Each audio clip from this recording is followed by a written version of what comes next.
Sa bawat araw na may nangangailangan, may pamilyang handang laging lumaban. Si Kuya Val Santos matubang ang ama. Hello mga kalingap! Welcome back to my YouTube channel. Magandang araw po sa lahat. Sa manda ko kayo ng mundo naroon ngayon. At ito nga guys, no, panibagong reaction, panibagong araw po tayo mga kalingap.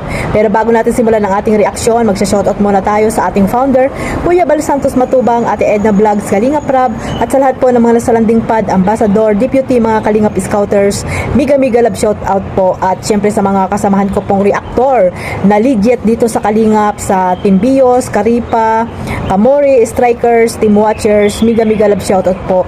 At syempre sa mga kapwa ko po OFW, yung mga nandiyan po sa Pilipinas, at syempre yung mga sponsor na walang sawang sumusuporta po sa mga charity vloggers, almandako ng lugar po dyan sa Pilipinas. Shoutout po sa inyong lahat. Ito mga kalingap, no, mayroon ako napansin dito sa Jomcar, no, at siguro napansin nyo rin po yun, no, yung mga supporters po ng Jomcar dyan, ng mga sulit na nagmamahal sa Jomcar, na talagang dito po ay nakitaan natin na talagang mayroon silang mayroon silang pinagtutuunan ng pansin mga kalingap. At ayun nga, no, yung kanilang pagninegosyo mga kalingap, talagang mayroon talaga silang may pusong pagninegosyo. Lalo na po si Kalingap Jomar, nakita niyo naman sa kanyang pagla-live, no, sa kanyang mga live ngayon, na talagang nagla-live selling po itong si Kalingap Jomar, kasi nga nadagdagan na naman po ang kanyang mga binibenta mga kalingap, no, like yung yun nga, yung sa velvet box na Glota soap mga kalingap. So ayan, no, kukunin niyang endorsement dyan si Carla, dahil nga siyempre maputi, talagang bagay na maging modelo dyan si Baby Carla mga kalingap. Siyempre payag yan kasi si Agom niya na nagsabi, di ba mga kalingap? At dito nga, no, parang napansin ko rin dito mga kalingap na may pag-alinlangan, no. Bakit nga ba may pag-alinlangan pa rin si Baby Carla dito sa kanyang Agom mga kalingap, no? Parang nag-aalinlangan pa rin siya, or nahihiya lang mga kalingap, no, dito kay Kalingap Jomar or sa kanyang mga kasamahan dyan, kasi nga hindi lang naman sila dalawa dyan. Alam ko marami po sila dyan, no, na syempre nanonood sa kanila habang nagsushoot mga kalingap. So ayan, no, kala ko may tao. So ayan mga kalingap, panoorin natin itong clip video na nakuha ko po kay Kalingap Rap, at after nito ay magbibigay po tayo ng opinion, at ayan, sama-sama po tayong pakikiligin, at syempre sama-sama nating panoorin ito mga kalingap. Sabat ka lang layo mo. Gusto ka dito. Buwis pa naman kita. Ay kaso mali, ako na lang pala lilipat yan. Sige na lang din. Yun. Ay. Nakapagod ang araw. Gusto araw mo? Okay lang. Kala ko hindi ka makapunta at medyo late na eh. Alam ko naman sobrang busy mo sa pag-aaral, pero punta ka. Ikaw, kamusta ka? Kasi yung pag-scout ng araw ko. Ayos Tsaka lang. huwag kang magpapabasa ng ulan. Yung gusto ka naman ng sakit ngayon. Grabe naman. Concern ka masyado sa akin. Okay lang naman ako. Hindi man ako masyadong nag-alala pag magkaroon akong sakit. Alam ko naman na may mag-aalaga sa akin. Nurse kaya ako. Diba? Tamang silbing nag-aaral kasi nursing. Hindi mo i-apply sa akin, diba? Siyempre, huwag kang manibiro ng ganyan. Tsaka iba pa rin pag dapat healthy ka, diba? Pero ikaw kahit na nursing ka, kahit alam mo yung alagaan mo yung sarili mo, baka na masyado kang tutok na sa pag-aaral mo. Tingnan mo, kumain ka pa ba? Kung kahit mo na naman ngayon, ikaw baka hindi mo masyadong ilagay yung sarili mo. Kasi porkit nabibisa ako sa labas, pagbayan mo yung sarili mo. Hindi mo kasi ako inalagaan. Kaya, kumapait na. Oh no! Di ba ba? Sorry na, medyo nabibisi kasi ako lately. Kasi yun nga, kailangan balikan yung, alam mo na, beneficial. Tsaka, di ba nasabi ko naman sa'yo, medyo may bago tayong business venture. Ikaw tutok ka sa bash, ako naman sa balut box. Alam na yun, di ba? Yung sa bash, balut box, balut soup. Pinaghandaan ko rin yun. Tsaka para naman yun sa atin. Yun, sana maintindihan mo. Yung ginagawa ko naman to is para naman sa future natin, di ba? O ba? Kaya pa namang maaga para isipin about sa future natin, di ba? Yan ka na naman Parang tuloy nag-aalangan kang yung sa future natin, dapat positive lang. Para kumbaga nag-attract tayo ng positive energy. Inumpisan natin ngayon para sa future, naging maganda yung di ba? Para sa atin. Siyempre, madami pa namang pwedeng mangyari. Yan ka na naman Parang every time na lang na pinag-usapan natin yung sa future, parang ako lang yata ang nagmamanifest Sorry na. Kasi ganyan yung mindset mo. Ayoko rin kasi umasa na bandang huli. What if hindi naman tayo magkatuluyan? Diba? Ayun ka na naman kasi sa what if mo eh. Masyado mo kasi pinapangunahan yung nangyayari. Dapat, positive lang. Ayan mo lang yung mga narinig mo sa paligid mo. Yung mga issue. Yung mga kung ano-ano, ayan mo lang yun dyan. Huwag ka masyadong paniwala dun. Ang importante, yung tayong dalawa. Okay? Masyado tayong seryoso ngayon. Tingnan mo nga, oh, it's Valentine's Day. Huwag naman natin isipin yun. Dito tayo para, wala lang, magsaya. Magpadaman ng pagmamahalan sa isa't isa, di ba? Kaso, ganda oh, may balloon, may flowers, may cake, may pagkain. Kaso parang may kulang pa. Anong kulang? I love you. Siyempre naman, ba't tumango ka na naman? I love you. I love you too. Kulang pa rin.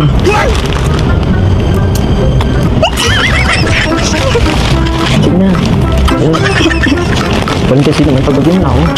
Sige na. Kain na tayo. Kain Ano na. ka? Mamaya tayo kakain. Kiss? Last Valentine's Day, hindi din tayo na mag-kiss eh. Pagbagyan na. Pero, bawal makita ng mga viewers.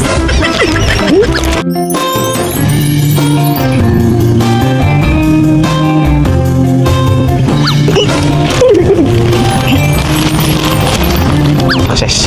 Bikin naman. Hindi na, kain ka na oh. So ayun mga Kalingap, credit po dito sa clip video na nakuha ko po kay Kalingap Rap. Ayan no, pinakilig pa kayo ng jump car. At syempre no, talagang umuulan ng I love you. Umuulan ng I love you mga Kalingap no. I love you too. Ayan, sana all na lang no. At talagang ang Valentine's talaga ng jump car ay talagang grabe. Grabe po sa saya at talagang pinakilig po ang mga solid supporters po ng jump car at syempre ng buong team Kalingap. Talagang pinakilig na naman po tayo mga Kalingap at talagang dyan po makikita mo si Kalingap Jomar na talagang napaka tawag dito, talagang lagi niyang talagang ang kulit ni Kalingap Jomar no. At pagkasama mo si Kalingap Jomar ay parang masaya ang araw ni Baby Carla at syempre hindi mahihiya kasi nga si Kalingap Jomar ay sanay na po yan sa mga maraming tao makasalamuha, di ba? Si Baby Carla ay talagang medyo may pa rin siya, mahihain pa rin po mga Kalingap. So ayun nga no mga Kalingap, dito po napansin ko na nag-aalinlangan itong si Carla no kay Kalingap Jomar, samantalang si Kalingap Jomar ay talagang buo na yung kanyang puso na talagang future na yung iniisip niya no, ang iniisip niya para kay Carla sa kanilang magiging pamilya siguro mga Kalingap. So si Kalingap Jomar talagang handang-handa na yan kasi inaantay niya lang yan si Baby Carla at alam naman natin na si Carla ay talagang nag-iisip pa yan mga Kalingap no, kasi nga unang-una nag-aaral pa siya at yan yung unang-unang iniisip ni Baby Carla no, na makapagtapos muna siya ng pag-aaral at syempre para makatulong din po sa kanyang mga kapatid. Alam naman natin na maliliit pa yung kapatid niya mga Kalingap at syempre siya lang yung inaasahan ng kanyang mga magulang at nakita niyo naman kung ano yung trabaho ng tatay at nanay niya mga Kalingap. So siguro maraming iniisip pa si Baby Carla kaya pag napag-usapan yung future ay talagang hindi pa siya sigurado na umuo dito kay Kalingap Jomar kaya sinasang-ayunan niya lang muna si Kalingap Jomar. Pero alam natin na sa kanilang pag-uusap na po yun sa OPCA mga Kalingap kung hanggang saan po sila, di ba mga Kalingap, kung ikakasal na ba sila hanggang dulo. So abangan natin yan no dahil hindi naman natin alam kung ano yung totoong mga pinag-uusapan nila. So ayan po ay napanood lang natin sa teleserye. So alangan naman lahat po ay sabihin dyan, di ba mga Kalingap. Kaya ayun no. So sana yung pag-alilangan ni Baby Carla ay hindi mag-isip yung iba na parang tawag dito, parang nag-iisip siya na hindi sila magkatuluyan, di ba mga Kalingap? Natural lang naman po yun na gano'n na tayo ay mag-isip ng gano'n, no? Lalo na tayo mga babae, na siyempre marami pa rin mangyayari mga Kalingap, no? Mahabang panahon pa ang aantayin ng bawat isa mga Kalingap, lalo na po ni Kalingap Jomar, no? Dapat nga si Kalingap Jomar ang mag-isip ng gano'n eh. Kasi nga si Kalingap Jomar nasa tamang edad na, no? At inaantay na lang niya si Baby Carla. At si Carla ay talagang marami pa yang makikita, no? Na siguro manliligaw sa kanya. Excuse me, hindi naman po yun maiiwasan mga Kalingap, no? At siguro ay alam nyo na mga Kalingap na iba pa rin po yung nag-uusap po yung dalawa. So hindi natin alam kung ano yung mga pinag-uusapan nila off-cam at yung kanilang mga plano, di ba? So ayun, nasa kanila na lang po yan mga Kalingap. Tayo naman ay nandito lang para magsuporta at patuloy na magmahal dito sa Jomcar, no? Huwag po tayong magduda mga kalingap. Sabi nga ni Kalingap Jomar, huwag intindihin yung mga naririnig niya, di ba? Like, yan, sinabi niya kay Carla, di ba? Kasi nga si Carla minsan nag-iisip siguro dahil alam niyo naman na maraming mga ini-issue dito kay Kalingap Jomar, di ba? Mga kalingap, kaya ayun ang nasabi diyan ni Baby Carla. At ayun nga, sabi ni Kalingap Jomar na huwag intindihin yung mga taong mapanira. Tama nga naman, no? Tama nga naman. Carla, huwag mong intindihin yung mga taong naninira kay Kalingap Jomar. At ikaw din Kalingap Jomar, huwag mo rin intindihin yung mga taong naninira kay Carla. Bagkos kayo yung magsama at kayo lang yung nakakaalam ng lahat, no? Walang iba, walang ibang taong makakapaghiwalay po sa inyong dalawa. Kayo lang talaga. Kaya sana, no, pagpatuloy natin yung pagmamahal at pagsuporta natin dito sa Jomcar hanggang dulo mga kalingap, no? Na walang halong kaplastikan, walang halong tawag dito para lang sumikat tayo, di ba mga kalingap? Sana totoo yung pagsuporta natin at pagmamahal dito sa Jomcar kahit anong mangyari, no? May mga problema man dumating, sana ay hindi nila maramdaman sa inyo yung mga negative na mga sinasabi ninyo mga kalingap. So ayan, nandito lang tayo mga kalingap na patuloy na sumusuporta po dito sa Jomcar at sa iba pang love team. So ayan lang po ang masabi ko po dito at ako'y kinilig na naman, no? Dito sa clip video na nakuha ko po kay Kalingap Rob at talagang binitin po tayo ng dalawa. May palips to lips siguro. Sa lips na kaya yun mga kalingap? Sa lips na kaya yun, lips to lips talaga, no? Ang angat naman ng lips to lips mga kalingap. Ayan. Ano po, joke lang po yan. Sa lips na kaya yun mga kalingap? Lips, yung ano lang, yung dampi lang mga kalingap. Dampi lang sa lips. Hindi naman lips to lips. Ikaw talaga kalingap may. Palibhasa, hindi ka nakakapag lips to lips. Ayan mga kalip, natatawa ako sa mga pinagsasabi ko dito, no? Sa lips na kaya, kasi nabitin ako bakit kasi tinakpan mo, Baby Carla, pambihira ka talaga, tinakpan mo pa talaga yan, yan no, good vibes lang tayo mga kalingap, no? Huwag tayo masyadong seryoso, no? Huwag tayo masyadong seryoso sa mga napapanood natin mga kalingap, at yung mga nagko-comment agad dyan, no, na lagi na lang sila nakabasa sa thumbnail, manood naman kayo, pambihira kayo talaga, panoorin nyo muna. So ayun, maraming salamat po sa walang sawang pagsuporta sa aking maliit na YouTube channel Kalingap Maymay. At sa lahat po, no, suportahan niyo po ang Jomcar, siyempre ang ating founder Kuya Bal Santos Matubang at si Kalingap Rob.